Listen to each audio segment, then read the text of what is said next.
Assalamualaikum warahmatullahi wabarakatuh. Perkenalkan, nama saya Marlina. Saya dari jurusan Teknologi Pendidikan Universitas Negeri Makassar angkatan 2018. Di sini saya akan menjelaskan materi tentang reformasi pendidikan nasional. Adapun beberapa poin-poin yang saya akan jelaskan. Baiklah, adapun yang pertama, perkembangan pendidikan sistem di Indonesia. Suatu sistem terdiri dari komponen dan unsur-unsur yang saling berkaitan dan berhubungan satu sama lain. Nah, apabila dikontekskan ke dalam definisi sistem pendidikan, maka yang dimaksud ialah komponen-komponen pendidikan, yakni pendidik, peserta didik, lingkungan, kurikulum, dan media yang saling berhubungan satu sama lain sehingga membentuk satu kesatuan. Nah, saat ini sistem pendidikan di Indonesia didasarkan pada 4 prinsip dari UNESCO yang dirumuskan di Melbourne pada tahun 1998.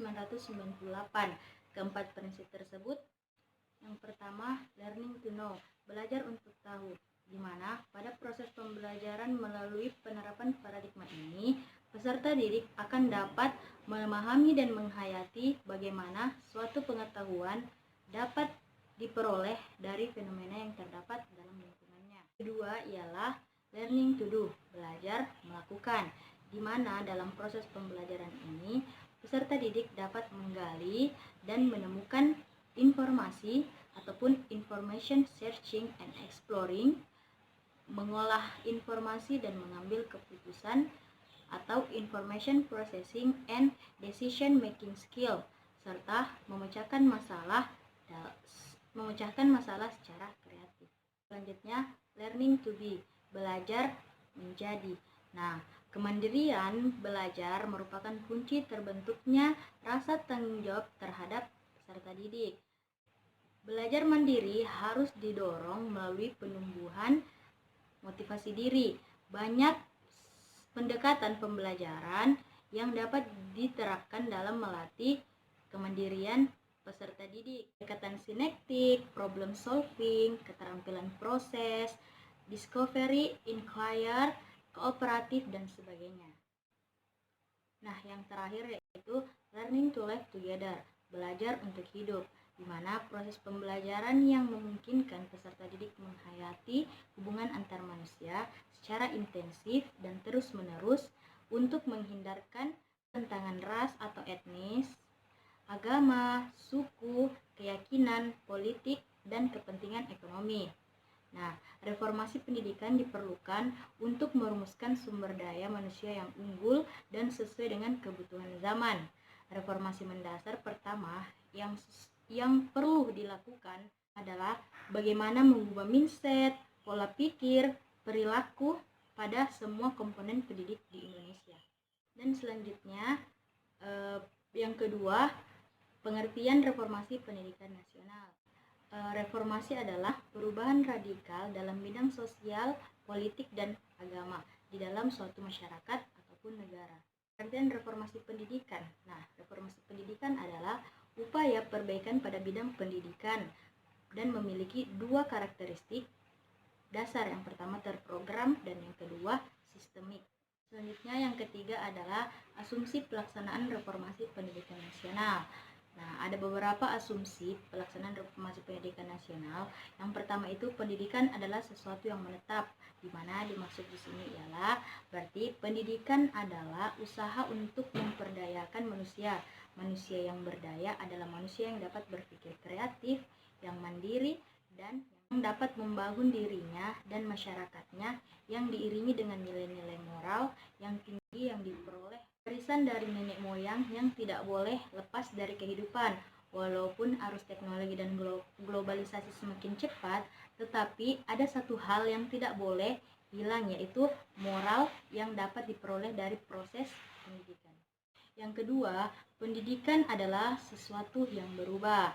Di dalam persaingan, diperlukan kualitas individu sehingga hasil karya atau produk-produk yang dihasilkan dapat berkompetisi, yang berarti mendorong ke arah kualitas yang semakin lama semakin meningkat.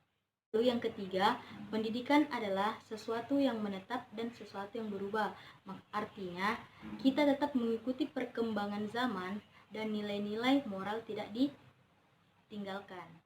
Nah, yang keempat ialah dasar reformasi pendidikan nasional. Nah, perubahan sistem pendidikan sebagai dampak reformasi pendidikan harus selalu diarahkan untuk mencerminkan adanya demokratisasi dalam pendidikan nasional. Secara substansial atau reformasi itu dilakukan atas dasar yang pertama, Undang-Undang Pendidikan Nasional, yaitu koreksi dan perbaikan atau Undang-Undang Pendidikan Nasional yang ada.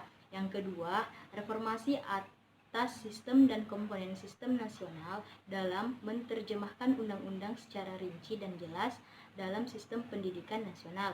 Yang ketiga, reformasi dalam pelaksanaan pendidikan nasional menggambarkan konsistensi perilaku pendidikan dengan undang-undang pendidikan dan konsep dalam pendidikan nasional yang ada. Pendidikan sudah sepatutnya menentukan masa depan suatu negara. Bila visi pendidikan tidak jelas, yang dipertaruhkan adalah kesejahteraan dan kemajuan bangsa. Visi pendidikan harus diterjemahkan ke dalam sistem pendidikan yang memiliki sasaran jelas dan tanggap terhadap masalah-masalah bangsa. Karena itu, perubahan dalam sistem pendidikan merupakan suatu hal yang sangat wajar karena kepedulian untuk menyesuaikan perkembangan yang disesuaikan dengan perkembangan zaman. Keenam, kondisi reformasi pendidikan di Indonesia. Nah, pada masa pemerintahan oleh Presiden kelima di Indonesia, yaitu Megawati, terjadi beberapa perubahan tatanan di bidang pendidikan antara lain. Yang pertama, dirubahnya kurikulum 1994 menjadi kurikulum 2000 dan akhirnya disempurnakan menjadi kurikulum 2002 atau KBK. Dasarnya berorientasi pada pengembangan 3 aspek utama yang terdapat dalam kurikulum yang hendak dicapai oleh peserta didik antara lain aspek afektif atau sikap, kognitif atau pengetahuan, dan psikomotorik atau keterampilan. Yang kedua, pada tanggal 8 Juli 2003 disahkan Undang-Undang Nomor 20 Tahun 2003 tentang Sistem Pendidikan Nasional yang memberikan dasar hukum untuk membangun pendidikan nasional dengan menerapkan prinsip demokrasi.